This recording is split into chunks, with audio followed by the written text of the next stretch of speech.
93 دەرچووی بەشی تەندروستی کۆمەڵ لە دوای ساڵانێک شەون و خوونی و خوێندن کە بەشێکیان بە نمرەی 94ەوە چوونەتەوە بەشەوە بە دیار بڕیارێکی وەزیری تەندروستی و سەرۆکی حکوومەت و جێگرەکەی بە بێکاری دەسوڕێنەوە. بەشی تەندروستی کۆمەڵ لە ساڵی 2012 تەنها لە زانکۆکانی سلێمانی کراوەتەوە و لە هەولێر و دهۆک ئەو بەشە بوونی نییە. لە کاتێکە ئێمە ژمارەمان 93 نەفەرە لە ساڵی 2012 هەتا 2016 4 وەجبەی تەخاڕوجمان هەیە بەداخەوە 1 نەفەرمان لە وەزارەتی تەندروستی دانەمەزراوە. ئەمە لە کاتێکایە ساڵانە وەزارەتی تەندروستی دوور نەڕۆین لە مانگێک لەمە پێش 500 کەس ناوی هاتەوە لە کۆلێژە پزیشکیەکان بەڵام ناوی ئێمەتان نەبوو. وەزیری تەندروستی ئەڵێ من کتاب بەرزەکەمەوە بۆ ئەنجومەنی وەزیران بەڵام ئەوان قبوڵی ناکەن. بەڵام پێم وابێ ئەمە وانە ئەو پشگیریمان ناکە بە جدیکە کۆلێژی ئێمە ئەوێ لە کاتێکە هەموو مەڵبەندەکان هەموو بڵێن نەخۆشخانەکان پێویستێکی زۆری بە ئێمە اختصاصمان لە خۆپاراستنە هەیە.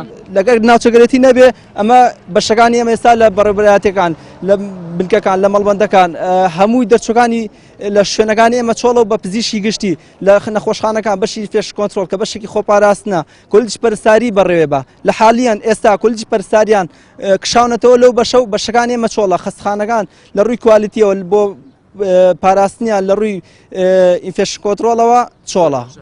وەزیری تەندروستی دەسەڵاتی دامەزراندنی ئەو دەرچوانەی خستووە تا ستۆی سەرۆکی حکوومەت و جێگرەکەی ئەوانیش بڕوایان وایە دانەمەزراندنیان بەهۆی ناوچەگەرێتیەوەیە هاتوون تا بە جێگری سەرۆکی حکوومەت بڵێن ئەوانیش وەک ئەو خەڵکی سلێمانین و پێویستە ئاوڕیان لێ بداتەوە. چەند کەسێکمان هەیە ئێمە وەکو ڕەفیقی خۆمیتە ڕەفیقی ئەمانشی تایەکە لە وەزارەتی پێشمەرگە عایدی هێزەکانی هەفتان لە خەسخانەی شۆڕش داوامەکەن هەمیان تاعین بوونتایەتی لە هەواڵگریە هەر لە ناو هێزەکانی هەفتایە داوامەکەن ئەمانە جگەلەوەی واستەیان هەیە بۆیەکە لەوێ تاعین بوون و داوامی خۆیانەکەن. تەبعاً لە ڕێگەی تەسکەی حیزبیەوەیە خۆمانە زانین هەموو کەسە زانێت کە خەسخانەی شۆڕش خەسانەیەکە عایدی یەکێتینی شمالی کوردستانە هێزەکانی هەفتایە لەوێ هیچ کەسێ بەبێت تەسکی یەکێتی ناتوانێت تاعین بێت.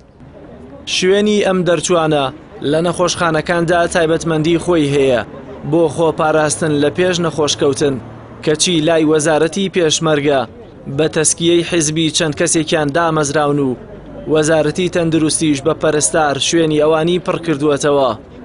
وەڵای پێڵێم خۆی خەڵکی ئەم شارەیە خۆی گەنجە پێویستە وەکو من خۆم یەکێتیم لێرە وەستاوم ئەو نوێنەری کۆمەڵی خوێندکارانم لە کۆلێژی تەکنیکی تەندروستی یەکەم جارگلەیم لە ئەو هەیە چونکە خەمی پێویستە ئەو زیاتر لە خەڵکانی تر خەمی شارەکەی و خەمی گەنجەکانی ئەم شارە و ئیدارەی گەرمیان و چەمچەماڵ و ڕانیە و قەڵاتێ بخوا ئێمەش بۆیە هاتنێتە ئێرە ئەو پەیامان بۆ ئەوە. لە دوای 4 ساڵ لاکردنەوەی بەشی تەندروستی کۆمەڵ 93 دەرچوو بە بێکاری دەسوڕێنەوە و دانەمەزراندنی ئەوانیش هیوای بۆ خوێندکارانی ئەو بەشە نەهێشتووەتەوە کە چارەنووسیان لە دوای دەرچوونیان بەبێ تەسکیەی حیزبی تەنها بێکاریە. جەلال محەممەد، کەناڵی ئاسمانی پەیام، سلێمانی.